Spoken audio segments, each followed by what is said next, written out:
Is everyone ready? Wow. Jim Sierra, I'm with Central Maine Healthcare Spokesperson.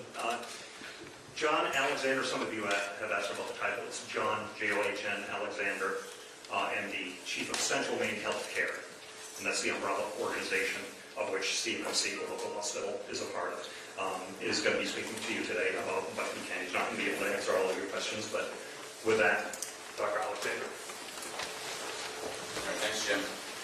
So again, my name is John Alexander. I'm the Chief Medical Officer and Chief Operating Officer for Central Maine Healthcare. Central Maine Medical Center is our flagship hospital for Central Maine Healthcare. First, I want to extend our thoughts and prayers to the families who have been impacted by this tragedy. I also wanted to say it has been a very challenging 16 hours, as I'm sure you've heard from the law enforcement officials who've been very supportive over the past half day. We had some heroic efforts by our team members last night and continuing today. They provided expert and compassionate care. One of the challenges with identifying patients early on was the speed with which our teams needed to act. We had a first patient arrive at 7:24 p.m. and over the next 45 minutes we received a total of 14 patients. 8 of those patients were admitted to our hospital. 3 of those patients are deceased. 2 were discharged home, and 1 was transferred to Maine Medical Center. We also had 1 patient that was taken to St. Mary's Hospital. For the 8 patients who are currently admitted, 5 of those are in stable condition, 3 are in critical condition. We're not going to comment at this time on the gender or the ages of those patients, nor are we going to comment on the nature of those injuries. I'd like to thank also all the hospitals, healthcare providers, EMS agencies, and air service. From Augusta to Portland, we had incredible support throughout the night and into today. We've had an outpouring of support and offers of assistance, and again, very much appreciate all of those efforts. Once again, I want to extend our thoughts and prayers to the families, to their loved ones, and to the victims who have been impacted by this tragedy. Thank you very much for your respect for our caregivers and for those families. Dr. Alexander, can you just describe the range of injuries that your crews treated last night? Again, we're not going to comment on the nature of the injuries at this time. Can you say if any of the victims were children under the age of 18? Again, not going to comment on the ages or the gender of any of the patients at this time. Can you tell us what kind of preparation and training staff has for these sorts of events? Sure. Our team, we're a level 3 trauma center. That means that we have in-house at all times trained trauma surgeons, trained anesthesiologists, and expert emergency department staff.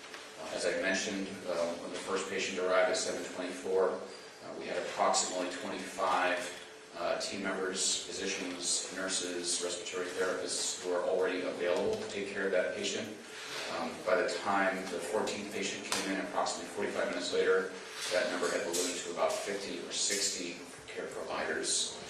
They've gone through extensive training to be prepared for those injuries, and we're very thankful that they were there and they're prepared to help take care of the patients that we received. Doctor, did all the patients come by ambulance, or were there any who came via private vehicle or walked in? All the patients were brought in either by ambulance or by first responders. Doctor, I know hospitals train all the time for mass casualty events. How did that training prepare you, and did it match the reality? Again, I think our team did an amazing job. They provided a high level of expertise. We're very thankful that they were able to get as many patients into our trauma bays and into our operating rooms as we were able to. They train regularly, and again, I think it showed. Doctor, who coordinated whether the patient went to you, went to St. Mary's, or ended up, as I think at least one did, get transferred to Port? As I mentioned, and as you can tell by the time frame, that situation unfolded very, very quickly. So I would suggest that they came to us based on the experience of the ambulance drivers and the proximity to our facility. But you weren't doing a triage role yourself, for example? We received the patients as they came to us. What was the number of people on duty at the hospital last night? How did that respond? How does that correspond to normal staffing levels?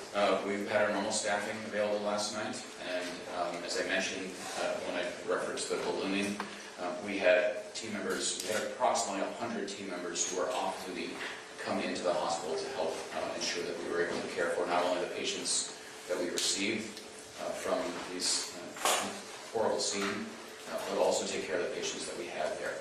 Doctor, from a law enforcement perspective, we're seeing sheriff's deputies and police officers from other jurisdictions come here to help out. Is it similar when it comes to healthcare? Are you seeing doctors and nurses from other towns and areas come and lend a hand? And if so, is that something that is helpful and that you'd like to see happen?